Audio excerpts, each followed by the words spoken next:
Okay, lesson 10.3 has to deal with circles for conic sections. So you all know what a circle is. A circle is the set of all points in a plane that are a distance r from any given point, which we call the center. So here you have the center, and remember any distance from here to the circle itself is the distance r, which we also know as the radius. And the radius is equal in all parts of the circle, so no matter what I draw it to of the circle, they're all going to be the same. Okay, so there is a standard form of an equation of a circle, and it's over on your screen where it says x minus h all squared plus y minus k all squared equals r squared. Okay, h is essentially the x value of your center. It's your center's x, and k is your center's y value. R is the radius. Okay? So writing the equation of a circle, basically when you're given certain information, you want to write the equation of the circle. So you need to remember that standard form that x minus h all squared plus y minus k all squared equals r squared. And basically you're just plugging things in. When you're told the center is 5, 2 in the first example, that means that your h is 5 and your k is 2 and that your r is 7. So just plug those into the general form. So you're going to end up with x minus 5 all squared plus y minus 2 all squared equals r squared, which is 7, so 7 squared is 49. Okay, in example 2, you have to write the equation, so you end up here with x minus 5 all squared plus y minus negative 2, which will become y plus 2 all squared, equals my radius of 10, which 10 squared is 100. Okay, so why don't you try these two examples? So pause this now so that you can check and see how you do.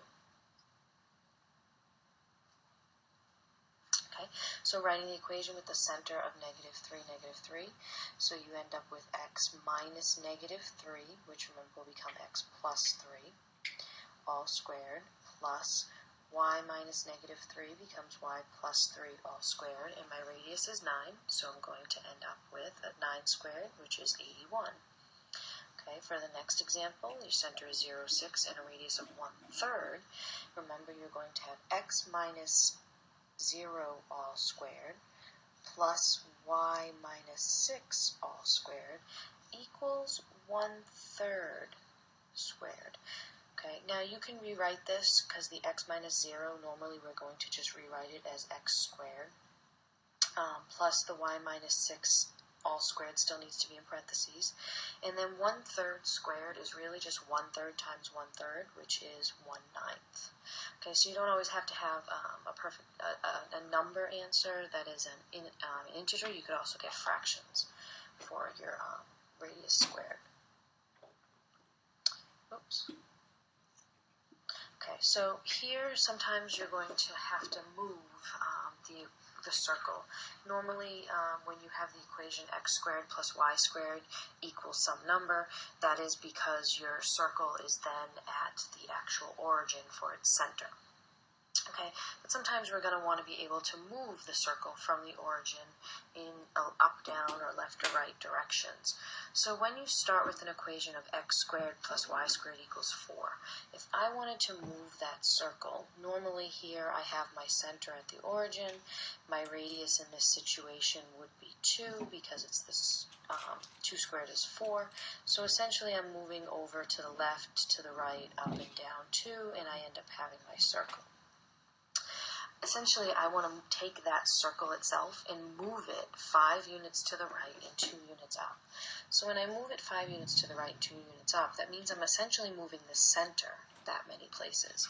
So if I'm going to move the center over 5 units to the right, I'm going to have to go 1, 2, 3, 4, 5.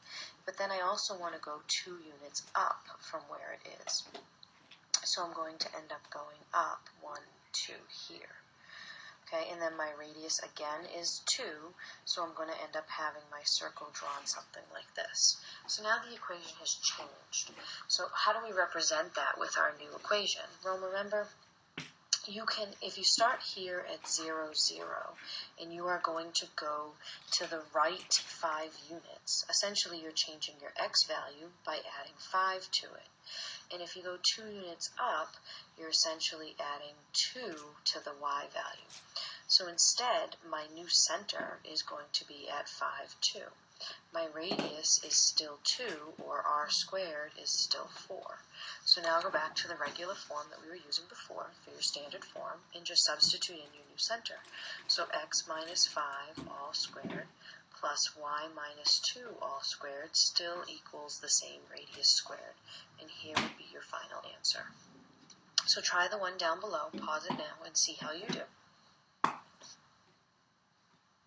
Okay, so here we're going to go 7 units to the left. So again, you're going to the left, so you're going to be subtracting, and then you're going to go down, so you're also going to subtract. So if I originally start at the point 0, 0, I want to go to the left 7, so my x changes from 0 minus 7 to negative 7. And 5 units down, I'm going to go to negative 5 for my new center. So we're going to end up with x minus negative 7 is plus 7 all squared, plus y minus negative 5 is y plus 5 all squared, and I'm still using 4 as my r squared. Okay, so here would be your final answer for your new equation. Try these two, pause it now, and see how you do. So how'd you do? Check yours with mine now. One last part is that you have to be able to find the center and radius of the equation of the circle, because then you could use that to graph if you needed to.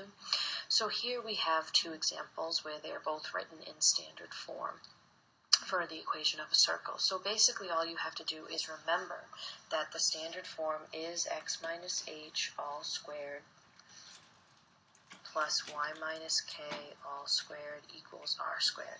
So essentially all you have to do is pull out numbers. So what you want to do is you want to see if this is already subtraction like these are, and as it is in standard form, you're just going to pull out the number that's there.